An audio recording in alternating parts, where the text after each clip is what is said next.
looks like this new model is called the Outposter. It is an in-house Kizer design, 3.29 inches on the blade. We have Nitro V, D2 and D2, gray PVD coating, black PVD coating, and black PVD coating, and then micarta, and micarta. Button liner lock, clutch lock, and button liner lock. So let's just, go ahead and get them all on box here. All right, kind of go over them. They are gonna each have, let's just go ahead and pick one here. Just to do a quick rundown, they're gonna have additional hardware, Omega springs if it's a clutch lock, a wiping cloth, and paperwork, as well as a sticker. This first one right here, let's take a look. Going in no particular order. This one has burlap micarta looking handles. We're gonna have exposed liners on this one. It's gonna be a sandwich construction with 2 standoffs. This is going to be a clutch lock version. I believe this one is the Amazon exclusive, so you'll only be able to find this particular one here on Amazon. Again, everything linked down below so you guys can check them out. Prices, availability, and variants. Not just Kizer, but multiple different dealers in case it goes out of stock in one place. You'll have some different options to find it elsewhere and things like that. But I like the sort of color combination here. Gold match with the crossbar lock on the thumb studs. The pocket carry clip. Not reversible on the other side. How is that possible? I don't understand, right? It just seemed like a very simple, easy thing to do. Kizer has done it time and time again. How did we miss the opportunity to make it reversible? I don't know. The crossbar lock is a very ambidextrous style locking mechanism, but well, bam, right, here we go. This is what the blade looks like, and this is why I kind of had it confused a little bit. I thought that this was, based on the pictures, the refresh to the Nice Guy, but obviously we already looked at what the new Nice Guy looks like. This is a whole new model called the Outposter, and this one being the Amazon exclusive. It's going to have D2 steel with a flat grind, beautiful switch, overall good looking, right, drop point blade. You get a closer look there. And what we're seeing more and more often with everyday carry knives, knives that are really good for everyday use, is that implementation of a finger choil, so you can get much better control, right, when doing your cuts. Like this feels really nice. Ergos feel really, really good.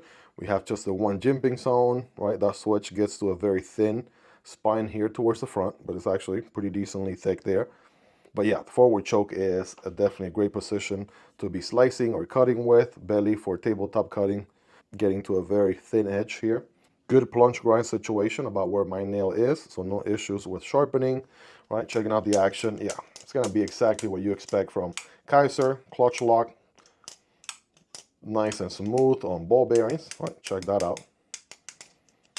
We got an opening hole here as well if you want a spidey flick off the hole, or you want to use a thumb stud. Very rare these days to see companies doing both, but some models manage to pull that off pretty nicely, right? Having both the thumb stud and the opening hole, so you could use either one, whichever one you want to go with. You should be good to go. Even the spidey flick, right, with the nail of the middle finger is pretty nice, right? So definitely a very fidgety one. Reverse grip feels good. Friday night fight station. What is a fight station? Anyways, gas station fighting grip feels good too. And the Pocol grip. A little pokey right here in this section especially. So maybe that grip not so much. But all the grips pretty nicely. Good contouring all the way around. Linear solution hole back there for my linear people. And yeah, the only thing I can see here that we are missing perhaps is the no reversible pocket clip. It's kind of nitpicking a little bit. How they missed that, I don't know. But here's another version. This one has green micarta, exposed gray liners on this one with the purple accents. How well green and purple goes together, I don't know. I'll leave that up to you. But bam, okay. This one has a little bit of a sound to it because it is the button operated liner lock version. All right, check out the acoustics on the open. That's gonna sound a little bit different than this. Take a listen.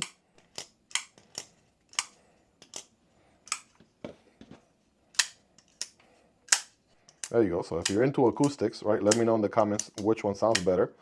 But yeah, of course, we already know and love the Kizer button lock. Very solid locking system, especially for a budget EDC knife like this one.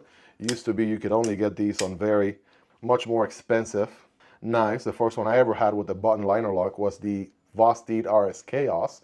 And then from there, more and more companies have been doing their own version of what is like a compression lock with a button. Nice and easy to use, actuate.